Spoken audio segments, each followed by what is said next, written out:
Photo खेलते हैं, हम वीडियो से कर ले रहे हैं।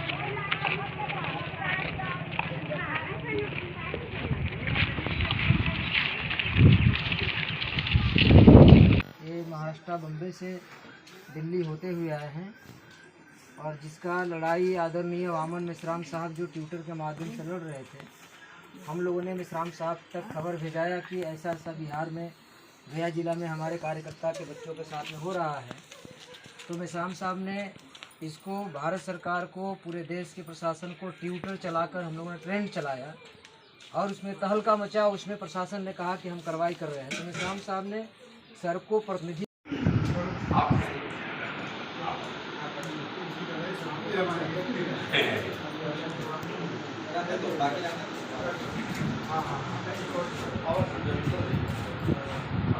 चलो भाई बैठ जाइए। कुमार अमर रहे, अमर रहे, अंकित कुमार अमर रहे, अमर रहे, अमर रहे, अमर रहे, अमर रहे, बाबा साहब अमर रहे, अमर रहे, अमर रहे। थोड़ा सा आप लोग 13 तारीख को फिर फोन आ गया 6:30 बजे। परिवार को मास्टर फोन आया, मास्टर ने फोन किया कि आपको बच्चा की तबीयत खराब है, सब हॉस्पिटल में भर्ती की है सिरघाटी। तो बुला के देख लीजिए। मेरा परिवार यहाँ से एक भतीजा था 13 तारीख को यहाँ से गया। तो मैं इस वक्त गया जिले के डोभी थाना अंतर्गत अंगरा गांव में हूं। जैसा कि आप जानते हैं कि यहां पर एक निजी स्कूल जिसका स्कूल का नाम है इंदिरा गांधी आवासीय विद्यालय में एक 12 वर्षीय अंकित कुमार को पीट कर हत्या कर दिया गया था। उसी को लेकर के आज न्याय दिलाने के लिए तमाम संगठन के लोग यहाँ पर मौजूद हैं। मैं बात करने की कोशिश करता हूँ कि आप यहाँ पर आएँ तो क्या छानबीन के बाद पता चला और कैसे न्याय मिलेगा। हमारे साथ में सर आप अपना परिचय दीजिए सर। मैं रविंद्र राणे, बामसेक राष्ट्रीय समीक्षा प्रभारी। आज ये जो अंगारा गाँव है, यहाँ पर जो अंकित के साथ जो हादसा हुआ है, उस संदर्भ में बामसेक के राष्ट्रीय अध्यक्ष वामन मेश्राम साहब का प्रतिनिधि के रूप में मैं यहाँ पर आया हूँ। जो अंकित के साथ जो हादसा हुआ है, उसकी हत्या हुई है, पीड़ित परिवार के माता पिता और चाचा ये सारे कह रहे हैं और अभी कहा जाता है कि एक आरोपी जो है वंदना कुमारी, उसे गिरफ्तार किया गया है, मगर उसका पुख्ता सबूत कोई दिखाई नहीं देता है। दूसरा जो आरोपी है उसके साथ का रोशन कुमार, वो अभी भी फरार है, वो गिरफ्तार नहीं किया गया है। हमें चाहते हैं कि दोनों भी आरोपी गिरफ्तार हो, वो फास्ट ट्रैक कोर्ट के तहत जो जल्द उस पर न्याय हो, उन पर सज़ा हो और जो पीड़ित परिवार को जो राज्य सरकार की तरफ से मुआवजा भी मिले। अब ये नहीं होते देखता है तो हम पूरे प्रदेश में 38 जिलों में हमारा संगठन है, केवल बिहार में नहीं पूरे देश में हमारा संगठन है। हम आने वाले समय में एक बड़ा आंदोलन खड़ा करेंगे। ये हम पुलिस प्रशासन को, राज्य सरकार को चेतावनी दे रहे हैं कि पूरे प्रदेश में हम आंदोलन करेंगे। हमारे साथ में केवल भारत मुक्ति मोर्चा, बहुजन मुक्ति पार्टी ये नहीं है, भीम आर्मी के साथी भी हमारे साथ में काम कर रहे हैं। वो भी हम मिलजुल के, ये लड़ाई कोई एक संगठन की नहीं है, ना कोई व्यक्ति की लड़ाई नहीं है, ये समाज की लड़ाई है। हम मिलजुल के लड़ाई लड़ेंगे और बड़े पैमाने पे इसको इस विषय को न्याय देने की कोशिश करेंगे। मैं इतनी बात रख के मैं माननीय वामन मेश्राम साहब, बामसेक के राष्ट्रीय अध्यक्ष, इनका संदेश जन जन तक पहुंचाने के लिए आया हूं। धन्यवाद। जय भीम। हमारे साथ में अपना पहले परिचय। मेरा नाम सौरभ राज हुआ और हम आज़ाद समाज पार्टी काशीराम का गया जिला अध्यक्ष हुए। जैसे कि आपको भी जानकारी होगी, विगत 13 मई को डोभी प्रखंड के अंतर्गत रहने वाले अंगरा गांव के अजय पासवान का 12 वर्षीय लड़का जो है एक निजी आवासीय स्कूल में रहकर पढ़ाई करता था, जो कि 13 तारीख को ही उन्हीं के संचालनकर्ता कहिए या वहाँ के शिक्षक कहिए और एक शिक्षिका वंदना कुमारी के द्वारा पीट कर उनकी हत्या कर दी गई। जैसे ही हम लोगों को जानकारी मिला, जो यहाँ के तमाम प्रशासन के लोग थे, एसडीएम थे, डीएम थे, तमाम लोग पदाधिकारी गण आए, लेकिन जिस मांग को हम लोगों ने वहाँ पे रखा था वो मांगे अभी तक पूरी नहीं हुई। ये मुख्यतः सबसे पहले ये जो हमारे मांगे थी उसमें ये थी कि जो भी नामजद अभियुक्त हैं वो दोनों गिरफ्तार हो, जो संचालक करता है वो गिरफ्तार हो, स्कूल सील हो और बिहार सरकार के तरफ से पीड़ित परिजनों को जो है उचित मुआवजा मुहैया करवाया जाए। साथ ही बिहार सरकार जो ये वादा की थी कि कहीं भी अगर दलित परिवार में हत्या होती है तो उस परिवार को एक सरकारी नौकरी दी जाएगी। इन किसी भी मुद्दा पे कोई भी पदाधिकारी, प्रखंड लेवल का भी पदाधिकारी परिजनों से मिलने तक नहीं आया। आप समझ सकते हैं कि एक परिवार का 12 वर्षीय छात्र जो आने वाला भविष्य था उस परिवार का, हो सकता है पढ़ लिख कर वो देश का भविष्य होता, उसका निर्मम तरीके से उस बच्चे का जो है पीट कर हत्या कर देते। इतना निर्मम हत्या होती है कि उस बच्चे को अगर आप शरीर को उस समय देखते तो आपकी रूहें कांप जाती। इस प्रकार से उसे पीटा गया था। वो जो बच्चा है किस दर्द से गुजरा होगा, वो किसी भी जात का हो, किसी भी समुदाय का हो या किसी भी व्यक्ति विशेष का बच्चा हो, अगर इस प्रकार की हत्या होती है तो हम सभी के कलेजा दहल जाता है। और उसमें जो हम लोगों के माध्यम से जो मांगे थी उस पर अभी तक कार्रवाई नहीं हुई है। हम लोगों ने यहाँ तक किया कि पोस्टमार्टम में जाकर पोस्टमार्टम करवाया। वहाँ पे जो है प्राथमिक रिपोर्ट जो है पोस्टमार्टम का वो भी अभी यहाँ पे थाना में सौंपा गया है। उसमें क्लियर मेंशन किया हुआ है कि बच्चे के साथ मारपीट की गई। अभी 2 रिपोर्ट और आनी बाकी है जो कॉज ऑफ डेथ को क्लियर करेगी। लेकिन प्राथमिक रिपोर्ट से ये क्लियर होती है कि बच्चे के साथ मारपीट बुरी तरीक़ा से की गई है। आप उसके बावजूद जो है दूसरा अभियुक्त जो मुख्य अभियुक्त है इस अपराध का, वो अभी तक अरेस्ट नहीं हुआ। और दूसरी बात जो महत्वपूर्ण बात है कि संविधान हमारा जो है हर एक व्यक्ति को, हर भारतीय नागरिक को अपना मान सम्मान और जीवन की सुरक्षा की गारंटी देती है। और जिसका जिम्मेदारी संविधान पुलिस प्रशासन के लोगों को सौंपती है कि आप यहाँ के आम जनता को सुरक्षा मुहैया करवाएंगे, उनके मान सम्मान सम्मान और उनके जीवन की आप रक्षा करेंगे। सर दुख की बात यह है कि वही प्रशासन के लोग पीड़ित परिजनों को डराते हैं, धमकाते हैं, कहते हैं कि हम वो इंस्पेक्टर हैं कि मुंह में गोली पिस्तौल डाल के हम गोली मारें। आप समझ सकते हैं। इस बात को लेकर हमने यहाँ के जो वरीय पदाधिकारी हैं DSP साहब, उनसे मुलाकात किया, उनको सूचित किया, तो कहते हैं कि आप जो है हमको कोई साक्ष्य दीजिए तो कार्रवाई होगी। हमारे पास उस समय साक्ष्य नहीं था, लेकिन उसके तुरंत बाद जो है इस जितने भी मुद्दा पे बातें हो रही थी, ये जो कार्यक्रम चलाया जा रहा था, हमारे कुछ सोशल मीडिया के साथी थे जो काफ़ी अच्छे काम कर रहे थे इस अपराध को लेकर, उनको जो है फ़ोन करके SHO धमका रहे कि तुम जो है इन मुद्दों पे क्यों चला रहे हो अपने चैनल पे, इसको बंद करो। मामला को पूरा तरह से दबाने की कोशिश, हाँ बिल्कुल दबाने का इसको प्रयास किया जा रहा है। यहाँ तक कि पुलिस प्रशासन, और हमें तो अब शक होता है कि इसमें वरीय पदाधिकारी भी सम्मिलित। नहीं तो हमने जो ज्ञापन सौंपा उसमें 4 मुख्य मांगे थी कि इसमें जो भी अभियुक्त है उनकी गिरफ्तारी हो, जो हमारे पीड़ित परिजन हैं उनको उचित मुआवजा मुहैया करवाया जाए, स्कूल सील किया जाए, संचालन का गिरफ्तारी हो, और SHO जो है जिसको IO बना दिया गया है, वो लगातार इस बात को परिवार को दबाकर बोल रहे थे कि इस बच्चा का जो है हत्या नहीं किया गया है, बीमारी से इसकी मृत्यु हुई। आप समझिए, आप उसको IO बना रहे हैं, फिर हम कैसे उम्मीद कर सकते हैं कि वो व्यक्ति हमें न्याय देंगे जो पहले से ही ये ठान लिए हैं कि नहीं इसकी मृत्यु हुई है, प्राकृतिक मृत्यु है, बीमारी से मृत्यु हुई है, कहीं इसका जो है हत्या नहीं। अगर उसका गिरफ्तारी नहीं होती तो अगला कदम आप लोग का क्या हो सकता है? आज जो हम लोगों ने यहाँ पे जो अंगरा गांव में बैठक रखा था, हमने ही सर्वदलीय बैठक यहाँ पे रखा। जितने भी गया जिला में और पूरे भारत में जो है बहुजन समाज को लेकर, जो उनके विचारधारा को लेकर आगे बढ़ रहे हैं और उनके मान सम्मान की रक्षा की गारंटी देते हैं, वो सभी संगठनों को हमने यहाँ पे बुलाया था।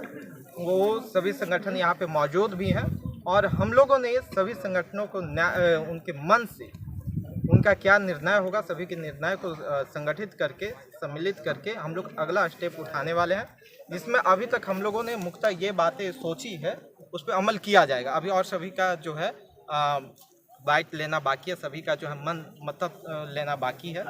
तो हम लोगों ने ये किया है कि मंगलवार को सिरहाटी अनुमंडल के सामने जो है SDO ऑफिस के सामने जो हम लोग धरना प्रदर्शन पे बैठेंगे और जो हम लोगों का मुख्य मांगे था उस पे हम लोग उसको जो है 1 हफ्ता के अंदर अगर पूरा नहीं किया जाता है तो अगला स्टेप भी 1 हफ्ता के अंदर ही हम लोग DM ऑफिस के बाहर बैठेंगे। अब हमारे साथ में बहुजन मुक्ति पार्टी के प्रदेश अध्यक्ष हैं A.K. अम्बेडकर साहब। जिस तरह से सर लगातार इस तरह की घटना हो रहा है, जैसे कि राजस्थान जालौर में भी हुआ और ये भी घटना यहाँ बिहार में भी हो गया, सर इस तरह से घटनाएं जो हो रही है इस पर क्या कहना चाहिए?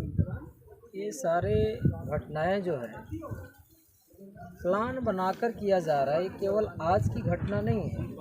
ऐसे घटनाएं देश भर में पूरा योजनाबद्ध तरीके से शासक जातियों के द्वारा, ऊंची जातियों के द्वारा, खासकर जहां भी ऐसी घटनाएं हम लोगों के नोटिस में प्रकाश में आया है, ये ऊंची जातियों के द्वारा अंजाम दिया जा रहा है और प्लानिंग के तहत दिया जा रहा है, कोई अनजाने में नहीं हो रहा है। अब ये सारे देश भर में घट रहे हैं, बिहार प्रदेश के अलग अलग जिलों में हो रहे हैं, केवल यहाँ आंगरा की और गया की घटना नहीं है। ऐसी घटनाएं कई जिले की घटनाएं हैं और ये घटनाएं रुकने के नाम भी नहीं ले रहे हैं। तो इसको कैसे रोका जा सकता है? इसमें अगर ये घटना हो रही है और रोका नहीं जा रहा है तो जितना जिम्मेवार पुलिस है उससे कई गुना ज़्यादा सरकारें हैं। ये सब सरकारें के मिली भगत पुलिस प्रशासन को गुंडागर्दी करने की छूट दी जा रही है। इसलिए पुलिस प्रशासन के दिशा निर्देशन और उनके देख रेख में ऐसे घटनाओं के अंजाम दिया जा रहा है। अगर इसके ऊपर रोक लगाना होता तो सरकार कड़ी से कड़ी निर्णय लेती या फिर पुलिस प्रशासन के लोग कड़ी से कड़ी निर्णय लेते। ऐसे अपराध करने वाले अपराधियों को तुरंत अरेस्टिंग करके और तुरंत उसको फांसी की सजा अगर सुनाई जाए, और सुनाई नहीं जाए बल्कि फांसी की सजा दिया भी जाए, तो अगर ऐसा किया जाता तो आने वाले समय में ऐसा करने के जो मनो और मस्तिष्क तैयार किया था वो ऐसा करने से रुक सकते थे।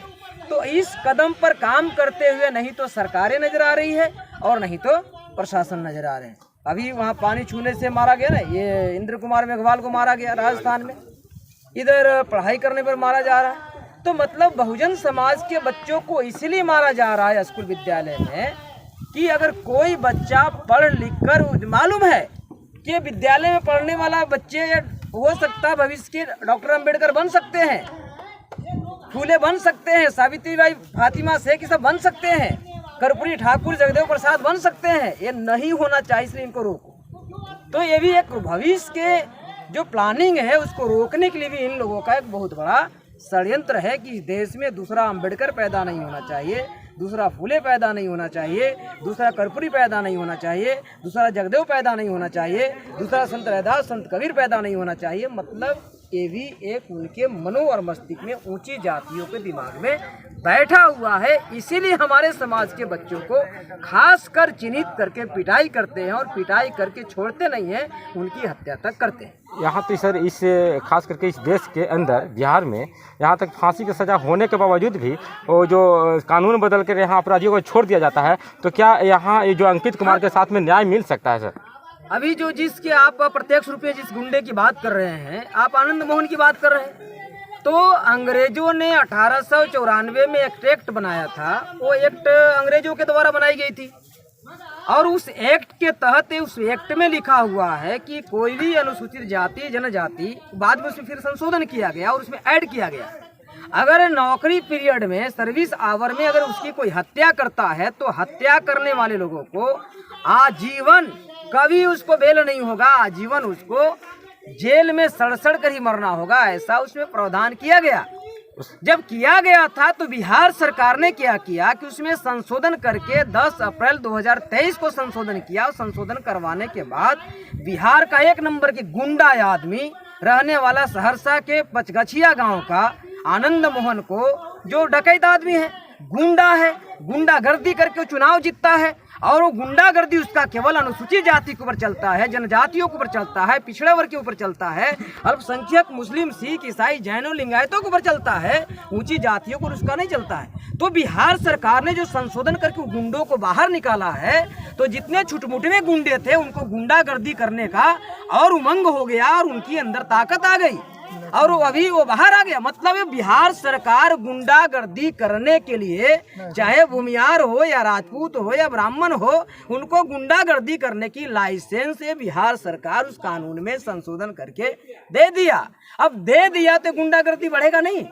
अब यहाँ तो सबसे ताजुब की बात है कि जो गुंडागर्दी करने वाले हैं, साले फैसला करने के लिए वही लोग आ रहे हैं। अब गुंडागर्दी वही कर रहा है, फैसला करने के लिए वही आ रहा है। कभी फैसला हो सकता है, कभी पुलिस प्रशासन समझ सकते हैं। ये नौटंकी जो है हम लोगों को बखूबी मालूम है कि गुंडागर्दी तुम ही कराओ, पुलिस प्रशासन के साथ में पैरवी तुम ही कराओ, और टेलीफोन करके तुम ही नौटंकी और नौटंकीबाजी करवाओ। ये हम लोग को नौटंकीबाजी मालूम है। ये नौटंकी देखते देखते तो हम लोग यहाँ तक पहुँच चुके हैं। तो क्या इसका तो मतलब सब नौटंकी से कुछ होने वाला नहीं इसका है। मतलब ये है सर, जब तक ये राज्य में इस तरह का मुख्यमंत्री जी रहेंगे तब तक ये मतलब इस तरह का मतलब हादसा होते रहेगा, कानून बदलते रहेगा और दलितों को जो हत्यारा को छोड़ते कानून बदल कर तरीके से आपका भी कहना सही है कि ये सरकार रहेंगे तो ऐसा होगा। अभी हो ही रहा है। अब इतना ही नहीं, केवल ये स्कूल में पढ़ने वाले लड़कों के साथ में, लड़कियों के साथ में भी हो रहा है। और रेप जैसे घटना, बलात्कार जैसे घटना, अभी आप एक मोकामा के देखिए, आज की घटना है। मोकामा में एक शिवनार जगह है, महतो जाति की लड़की, इंटर पास लड़की अपने माता पिता को खाना पहुंचाने के लिए गई थी और लौट रही थी, और भूमियार जाति के लड़के उसको पकड़ करके जाके रेप किए। रेप करने के बाद हत्या किया, हत्या करने के बाद रेलवे लाइन के किनारे फेंक दिया। ये हो रहा है। क्या सरकार को नजर नहीं आ रहा है? अब जहाँ के मुख्यमंत्री जी जिस जिले के हैं, राजगीर के पहाड़ियों के ऊपर ओबीसी के लड़की के साथ में घंटों बलात्कार होता है और वीडियो शूटिंग करके मोबाइल के ऊपर डाला जाता है। बजरंग दल के गुंडे लाल कपड़े बांध के बलात्कार करते हैं और मोबाइल पर वीडियो वायरल करते हैं। क्या मुख्यमंत्री को नजर नहीं आ रहा? ये सब नजर आ रहा है। तो आपके प्रदेश के मुख्यमंत्री ओबीसी का, उप मुख्यमंत्री ओबीसी का, और इनके होने के बावजूद भी आपके विरोध में कानून संशोधन करके लाया जा रहा है और हमारे माँ बहनों के ऊपर बलात्कार, हत्या, मर्डर हो रहा है। ये लड़कियों के ऊपर हो रहा है, ये लड़कों के ऊपर हो रहा है, महिलाओं के ऊपर हो रहा है और पुरुषों को भी हत्या किया जा रहा है। मतलब अब जो आपका SC/ST का कर्मचारी जो है, कर्मचारी अधिकारी जो है, अब सुरक्षित नहीं है। ये सरकार ने उनको लाइसेंस दिया, जो नौकरी कर रहा है उसको गुंडागर्दी करके मरो, उनको मारो, और पढ़ने वाले विद्यार्थी को भी मारो, नौकरी करने वालों को भी मारो, और जो पढ़ाई करने वाला है सबको मारते रहो। तो मतलब ये बहुत बड़ा ये षड्यंत्र हो रही है। अब ये जो यहाँ की मामला है, इस मामला में बहुजन मुक्ति पार्टी जो कदम उठाएगी, सबसे पहले तो बहुजन मुक्ति पार्टी का ये कहना है कि जो आरोपी है, जो अभियुक्त है, उसको तत्काल प्रभाव से हम 1 सप्ताह के मोहलत दे रहे हैं। 1 सप्ताह के अंदर ही अंदर वंदना को और जो रोशन कुमार है, चाहे बिहार सरकार की पुलिसें जहां से ढूंढकर लाए वो लाए और उसको गिरफ्तार करे और उसको जाहिरनामा करे कि हमने गिरफ्तार फलाने जगह से किए। एक का अगर गिरफ्तार नहीं किया जाता है 7 दिन के अंदर, तब बहुजन मुक्ति पार्टी एक इसके ऊपर बहुत बड़ा प्लान बनाकर हम निर्णय लेंगे और पूरे बिहार के 38 जिला में धरना प्रदर्शन, रैली प्रदर्शन, विरोध प्रदर्शन हम करेंगे। और अगर इसमें किसी प्रकार की जान माल की क्षति होती है तो बहुजन मुक्ति पार्टी जिम्मेवार नहीं होगा, बहुजन समाज जिम्मेवार नहीं होगा, वो जिम्मेवार सरकार और यहाँ के गुंडे पुलिस होंगे। दूसरी बात है साथियों कि अगर इतना करने के बाद भी ये नहीं सुनते समझते हैं, दूसरा हमारा कहना है कि वो जो स्कूल चल रही है वो सील करने से भी हम खुश होने वाले नहीं है। उस विद्यालय का रजिस्ट्रेशन ही रद्द किया जाए कि भविष्य में वो गुंडा आदमी, वो डकैत नहीं है सर यहाँ बिहार के अंदर तो अब रजिस्ट्रेशन नहीं है तो उसके ऊपर और एक 420 का केस हो सकता है। हमारे साथ में वकील साहब हैं, उसके ऊपर और एक केस हो सकता है एजुकेशन एक्ट के तहत। जब नहीं है तो उस पर और मामला बनेगा, तो उसको ये भी किया जाएगा, रजिस्ट्रेशन है तो रद्द किया जाए और सील रद्द हो जाए तो सील तो अपने आप हो जाएगा। तीसरी बात है कि साथियों, ये जो अनुसूचित जाति जनजाति एक्ट के तहत जो मुआवजा की बात है, जैसे कई लोगों ने कहा है, वो मुआवजा देने की लड़ाई जो हम लोग भी मांग करते हैं। वो मुआवजा तत्काल प्रभाव से 10 से 20 लाख के अंदर होता है, इनको दिया जाए और परिवारजनों को दिया जाए और उनके परिवारजनों के एक परिवारजनों को नौकरी दिया जाए, क्योंकि आने वाला वो भविष्य था। वो कलेक्टर भी हो सकता था, अधिकारी भी हो सकता था, डॉक्टर भी हो सकता था। मारा गया तो उनके परिवार के लोगों को अगर नौकरी दिया जाता है तो उनकी जीवन यापन करने की सुविधा हो सकती है और अच्छा तरीके से घर संचालन हो सकता है। तो इस मौके पर मैं बहुजन मुक्ति पार्टी के प्रदेश अध्यक्ष होने के नाते मैं यही कहता हूं, और फिर आगे की निर्णय जो है हम लोग बैठ करके, कई संगठन के लोग हैं, हम लोग बैठ कर निर्णय बनाएंगे और आगे की नीति रणनीति तय करेंगे। अपना परिचय से हमारे साथ में मैं एक ही अम्बेडकर प्रदेश अध्यक्ष बहुजन मुक्ति पार्टी बिहार। धन्यवाद सर। जिस तरह से आप एक पेशे से वकील हैं, जिस तरह से घटनाएं हो रही हैं और जो प्रशासन है वो बार बार धमकी जो दिया जा रहा है और मामला को दबाया जा रहा है, इस पर क्या कहना चाहेंगे? देखिए, इसका मुख्य कारण है जो शेड्यूल कास्ट के लोग, शेड्यूल ट्राइब के लोग, अदर बैकवर्ड कास्ट के लोग, अत्यंत पिछड़े वर्ग के लोग और धर्म परिवर्तित अल्पसंख्यक लोग जो अलग अलग लड़ाई लड़ रहे हैं, उसका ये परिणाम है। अलग अलग लड़ाई लड़ोगे, अलग अलग पिटाई होगी, तो इसको नियंत्रण और निर्देशन में कार्य करने की जरूरत है। लड़ाई को एक हो करके लड़ने की जरूरत है, तब हमारे समाज में उचित नेतृत्व निर्माण होगा। और जो हमारा समाज है, मूल निवासी बहुजन समाज, आज के डेट में दिशा विहीन हो चुका है, तब जाकर के दिशा प्रदान होगा। इसलिए लड़ाई को एक हो करके लड़ने की ज़रूरत है। लोग अलग अलग लड़ेंगे, अलग अलग पिटाई होगी। सर, देखा जाता है कि यहाँ तो एक साथ आने के लिए हर कोई बोलता है, हर एक पार्टी जो होती है, जो भी दलित का पार्टी है, वो हर लोग बोलती है, हर संगठन बोलती है कि एक जगह आ करके लड़ाई लड़ना चाहिए। लेकिन नेतृत्व करने के लिए सबसे पहले किसको आना चाहिए और उस किसको आगे करना पड़ेगा, तब जाके वो लड़ाई सफल होगी? लड़ाई देखिए, हमारा आज के डेट में सबसे बड़ा नेतृत्व वामन मेश्राम साहब हैं, जो बाबा साहेब अम्बेडकर के आंदोलन को उनके देहांत के बाद काशीराम साहब बढ़ाए और इसके बाद वामन मेश्राम साहब इस आंदोलन को आगे बढ़ा रहे हैं। उनके नेतृत्व में, उनके नियंत्रण और निर्देशन में लड़ने की ज़रूरत है। वामन मेश्राम साहब का बात भारत के अलावे 67 अन्य देशों में और 3 लाख गाँवों में तथा 3000 जातियों को के माध्यम से, उनके अपने महापुरुषों के विचार के माध्यम से जोड़ने का काम किया जा रहा है। तो हमारा अभी पूरे भारत का मात्र एक नेतृत्व है, वामन मेश्राम साहब। उनके नेतृत्व में, निर्देशन में जो लड़ाई लड़ेंगे, हमको 100% सफलता की गारंटी है।